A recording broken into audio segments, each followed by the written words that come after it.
Perfect. So, good morning, everyone. Welcome to this introduction to the Safe and Together model. As mentioned, my name is Kathryn Boyce, and I work at the Provincial Association of Transition Houses and Services of Saskatchewan. For those of you that aren't as familiar, I'm just going to give you a little rundown of what PATHS does. So we are a member association for agencies that provide emergency and second stage counseling and services to survivors of intimate partner violence here in Saskatchewan. We support our members through research, training, and providing opportunities for peer support. We strive to create safer communities by working with community agencies and government, and by providing public education on the issue of IPV and family violence. PATH's work has included research on the impact of IPV on Saskatchewan workers, working with the government on legislation related to IPV, such as paid and unpaid workplace leave for survivors, Clare's Law, and we participate in the Saskatchewan Domestic Violence Death Review. PATH has also collaborated on national initiatives such as the Canadian Domestic Homicide Prevention Initiative and the Canadian Femicide Observatory for Justice and Accountability. PATH is also regularly consulted by media on issues related to violence against women. So in a nutshell, that's sort of PATHs. I identify as an intersectional socialist feminist. I don't know if you can tell from where you are that my hair is white, and I've had quite a lengthy career. I've worked with young offenders, social assistance recipients, hostels and addiction clients, those who have experienced sexual violence, and those who have been subjected to IPV.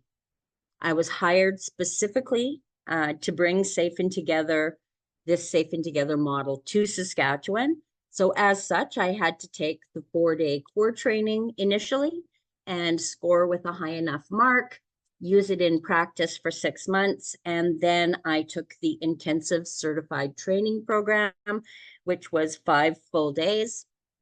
To do the trainer program, our agency had to become a member of the Safe and Together Institute. I have had to be mentored by a Safe and Together staff for a year, with monthly coaching calls, journals, reading assignments, and quizzes. And we have a trainer cohort. So as people deliver the training, we get together and meet and discuss, what issues we had or what successes or any anecdotes that we could share to make our training more engaging. I need to move to my next slide. So the objective today, obviously, if the core training is 4 days, if there's a full hour or if there's a full day overview, this little 1-hour briefing is just to give you a taste. And in the chat, we are going to put the link to all the slides that I'm using today, and the resources that I talk about during this are provided. Also, at the end, I will drop a couple of resources in the chat that are, one, how to be an ally to someone experiencing DV, and then for those who work with men who perpetrate, a booklet to help men who are choosing to change their behavior. We'll drop that in also. The main objectives today, however, are just to introduce this perpetrator pattern framework. It's a very foundational piece of the Safe and Together framework. So we're also going to talk about what the model principles and components are and how those might guide your practice, and to introduce how it is a way of enhancing good practice. And then obviously I'm going to share information about 4-day core training and 1-day overview training should you want to book us to come into your community or organization to train some of your staff. The mission of the Safe and Together Institute is to create, nurture, and sustain a global network of domestic violence-informed child welfare professionals, communities, and systems. The Safe and Together program was initially created for child welfare, child protection. The creator of this program worked in that field for years, and over the course of work, said, there might be a better way to do this or a different way to do this. So came up with this system and passionate. I don't know if anybody was at our conference 2 years ago, but David Mandel, the founder of this program, was our keynote, and everybody just, the feedback was phenomenal. Like, people are ready for this. We have been talking about the siloed approach. We have been talking about these things forever. So finally, a tool that can make a common language between everyone who works with this. And the trick is that it's not just people who identify as being victims of IPV, right? It's just determining, how does the family function? What are the patterns that are going on in your family? And from there, you might discover that IPV is a part. So you can see that obviously it's quite widespread in the US. It's so new in Saskatchewan. I am a certified trainer. There's one other certified trainer, and we are moving on to phase 2, where we are creating certified trainers in other areas of the province. But we're still kind of so new that we're not even listed here under Canada. But I have heard that Alberta has now joined in, and Saskatchewan, so that would be updated. An interesting thing, just as a side note, in New Zealand, where they also had a huge issue with the amount of First Nations children being taken into care, when they implemented this model, it led to a 47% reduction of kids being taken into care, which is a cause for concern everywhere. So I'm going to talk a little about Safe and Together. I don't know if anybody has checked out the website, but there are podcasts and webinars and white papers and research papers and so much good information. And a lot of the stuff that's out there is free. So they have a whole series on partnering with survivors, where you can hear children who have been subjected to coercive control, or actually frontline workers who were experiencing violence in their home but didn't feel that they could talk about it at work because they were supposed to be the experts, right? It wasn't supposed to be happening to them. So it really broadens your definition of who's impacted by it and how people deal with it. It's a very excellent resource. So we believe that the Safe and Together model creates better outcomes for families and systems. If you have a DV-informed system, then it improves your competencies, and it improves cross-system collaboration, right?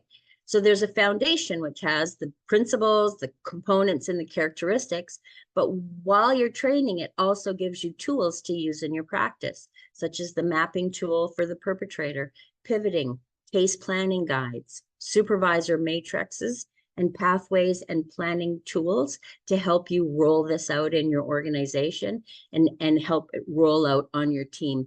Very often I've noticed in my life, there was a model called the wraparound model that we were very excited about in Ontario at one time. And we just train a whole bunch of people and everybody's all excited about it. But then it never really, it never really took off. The wraparound model wasn't used.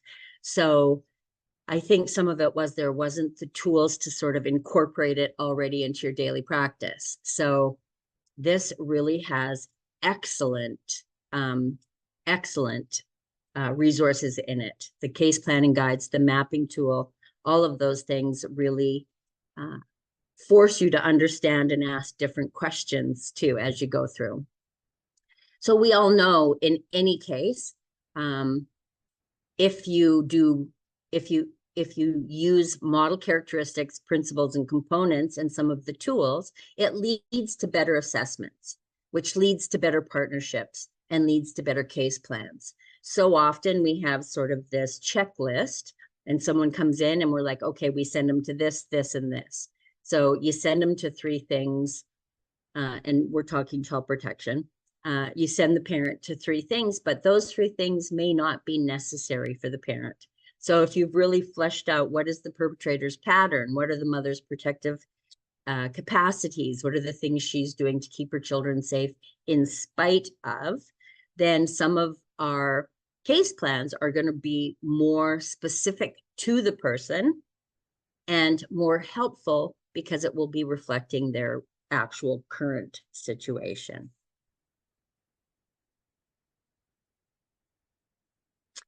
So Safe and Together itself, I cannot do everything on this list, but Safe and Together does offer an opportunity for organizations to bring someone in to do an assessment of their policies and some consultation on their policies to make sure that they are DV informed.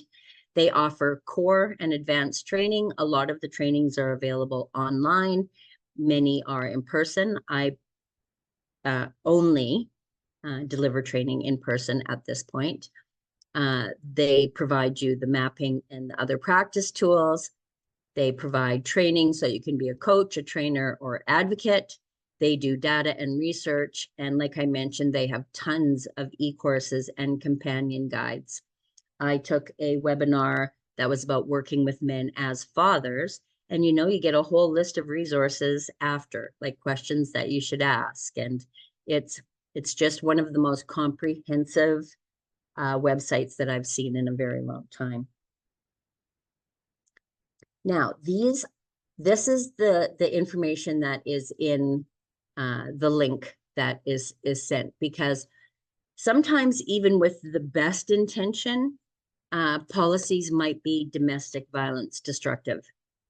And we're hoping to move the whole anybody working with families towards being domestic violence proficient.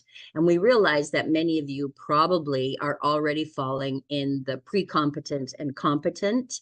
No one just starts off being exceptionally proficient unless you work actually in a DV organization.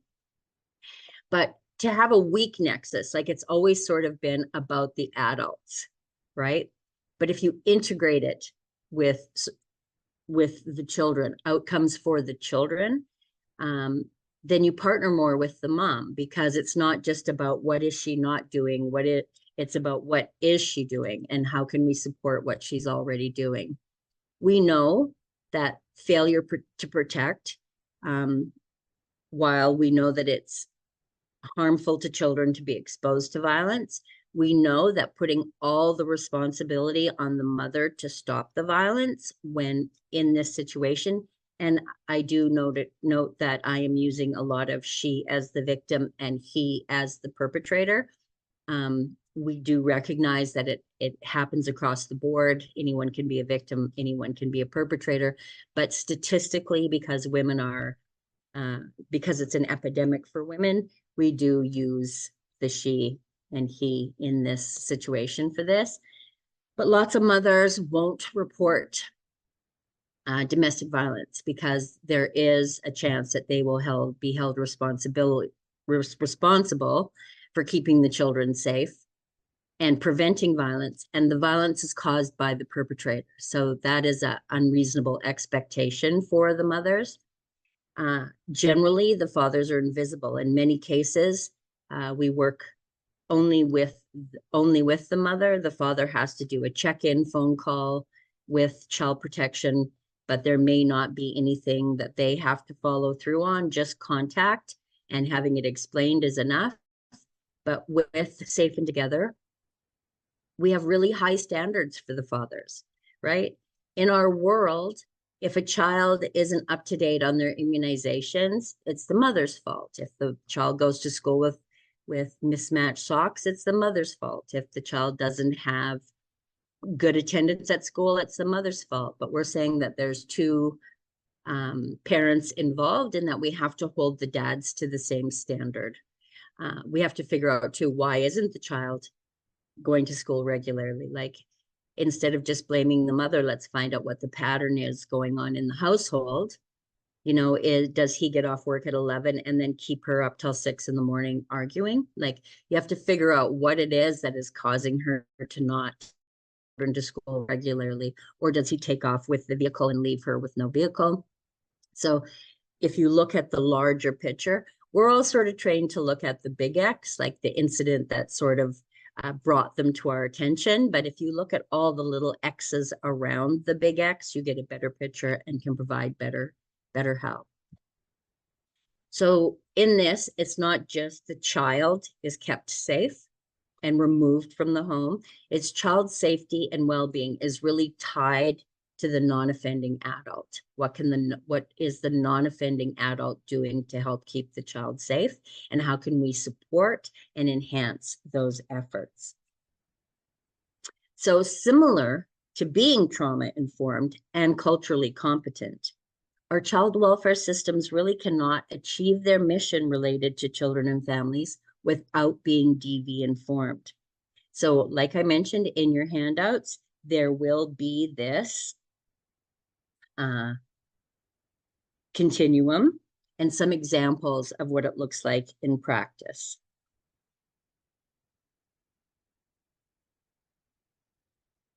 So the principles of Safe and Together are keeping the child safe and together with the non-offending parent. That is number one.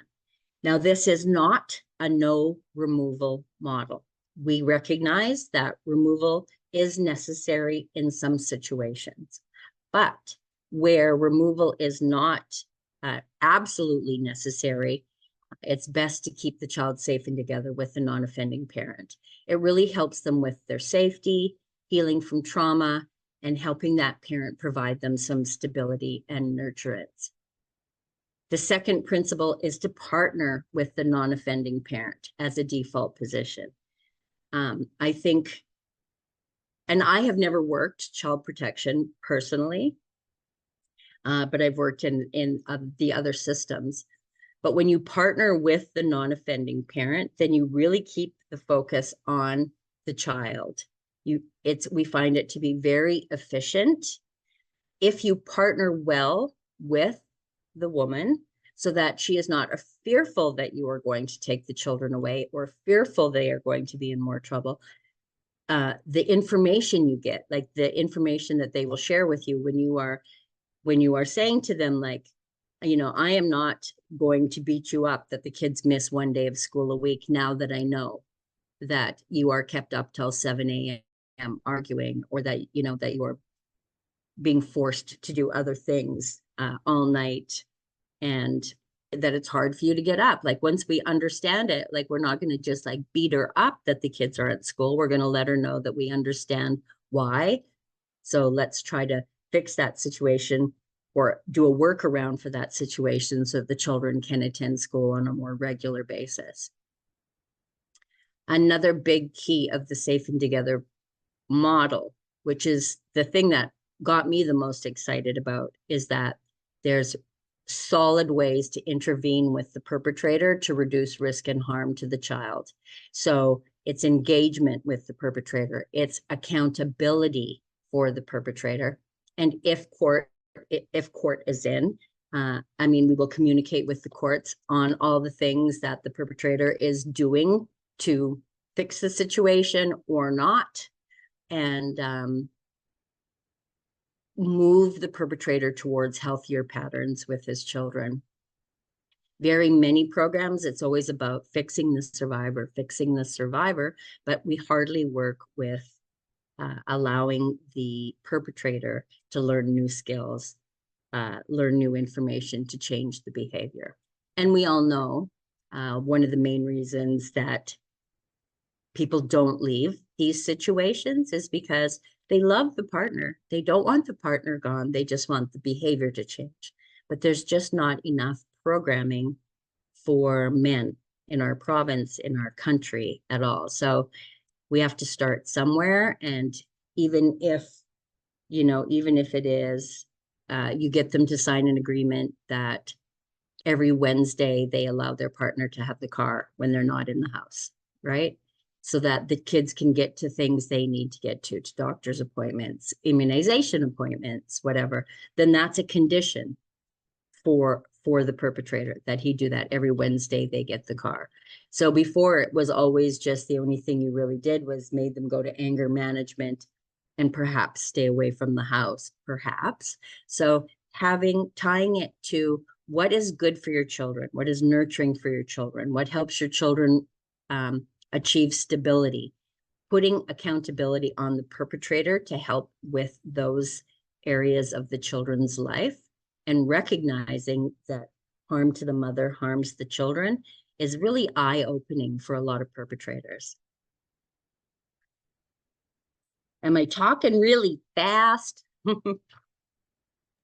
You're doing great, Kathryn. Okay. So multiple pathways to harm. I think people, up till now, it has sort of been if the child didn't see it or hear it, or see it is the same as witnessing it. But if the child was out of the house, then there was no impact on the child. But we know that coercive control towards the adult, as part of the perpetrator's pattern, also includes actions that are taken to harm the child. We also know that when you are in a coercively controlled relationship, that it affects the parents partnering, the non-offending parents partnering. We know, we've all heard that depression, PTSD, anxiety, substance abuse, all of those things make the parent, the non-offending parent, not as present for the children, right? The anxiety, children pick up the anxiety of the parent. If you have a partner who their pattern is don't listen to your mother's so stupid or whatever, the mother has loss of authority, which impacts the children also.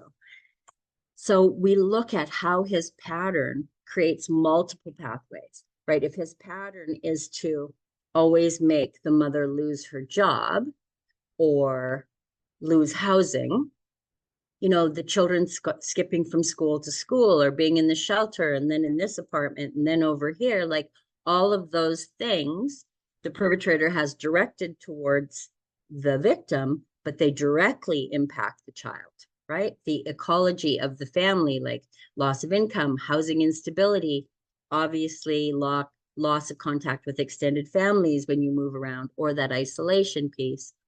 So we always are looking at not just did they see or witness it, but how now, if the non-offending parent has a loss of authority, then are the children acting out? Are they being behavioral with her, right? If a child is not speaking at the right age, is it because there's violence in the home? So if you look at the perpetrator's pattern or what's going on, you can flesh out more what's really happening in the world of this family. So when we went to that first principle, like there has to be active identification and promotion of the adult survivor's strengths. There just has to be. And interventions with the perpetrator as parents for improving that family functioning. So coercive control is sort of a new concept.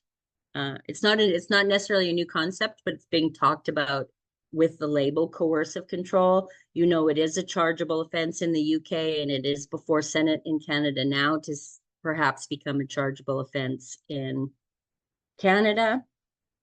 But we really have to understand coercive control and its impact on child and family functioning, because it's not just about violence. We all know that. It's not just about name calling. It's about when there's a coercively controlling situation, very often the mother can't even take the child to extracurricular activities, because at the extracurricular activity, the coach might be male, or she might talk to other men, or she might spill the beans about what's going on in the family. So a parent being coercively controlled really also narrows the scope of the child's involvement in the larger world.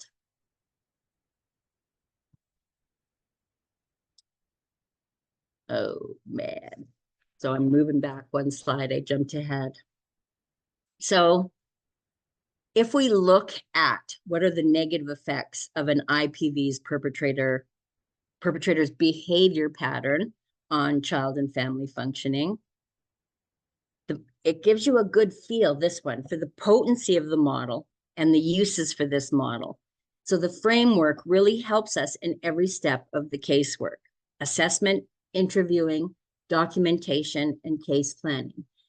And breaking down the silos, a little example I will give you is that child protection counts on If they send a woman, let's say, for addiction treatment or addiction services, and the woman drops out of addiction services, the child protection may just get a note back that says mother stopped coming to group or mother stopped, right? So it looks like a big black mark for the mother. But if you have partnered with the mother and you ask, you say, oh, I heard you dropped out of treatment. And she says, yes, because partner was always in the parking lot, checking out who I talked to at break time, or partner said he would babysit and then never shows up on nights to babysit, then really it's not going to be such an X on the woman's case file that she dropped out, because there was reasons that she dropped out, right? She wasn't safe there if perpetrator could be in the parking lot watching her, and if he used information from watching her to continue to psychologically abuse her. So being aware of the perpetrator's pattern and the impact just on just about everything is really, really the exciting part of this model for me, because I have seen over the course of my life many reports that came back, which to the best of people's intention, they weren't meant to be victim blaming, but they didn't know the whole thing. So the weight of everything sort of fell onto the mother. So it's nice to be considering what is going on, coercively control of the partner, ex or present. When you look at the broad impacts of the perpetrator that you tie to safety, healing from trauma, and stability and nurturance, this really, like I mentioned, helps change goals for him that will help the family most, right? If you're only saying your children can't witness violence, so never slap the partner. Children shouldn't hear violence, so don't call your children names. No, it's get them involved in children. Your children should attend a group, or and how that will benefit the children, and how his relationship with the children going forward, he could end up being their hero, and they could speak nicely about him if he was a great parent. But if he continues this behavior, his children are going to speak poorly of him. And tying it to all the child. It's not, if you say to a perpetrator, stop harming the mother, in the perpetrator's head, they have all these, well, she didn't make supper, she burned this, she went here, she didn't do this. But if you tie his behavior onto harm for the children, he can't make the same justifications, right? Because we absolutely believe that everyone wants to be a good parent and wants their children to look up to them and enjoy time with them. So a couple of examples, once again, that I sort of just touched on is like, a lot of times we have heard that perpetrators leave the survivors without the car unexpectedly. And like I mentioned, then you make that a priority for him. Some days the car has to be left. If the perpetrator has caused the partner and children to go to the shelter, right? You explain how moving schools, the instability of going to a temporary housing with lots of other people, and then, perhaps back to your home or whatever, how kids missing their father, the structure of their regular bedtime and meals, all of those things, you explain to him how that disrupted things for the children. I'm sure all of us have things that we think that we know, we have heard, have an effect on the family's ecology. We all have examples if we have worked in this field.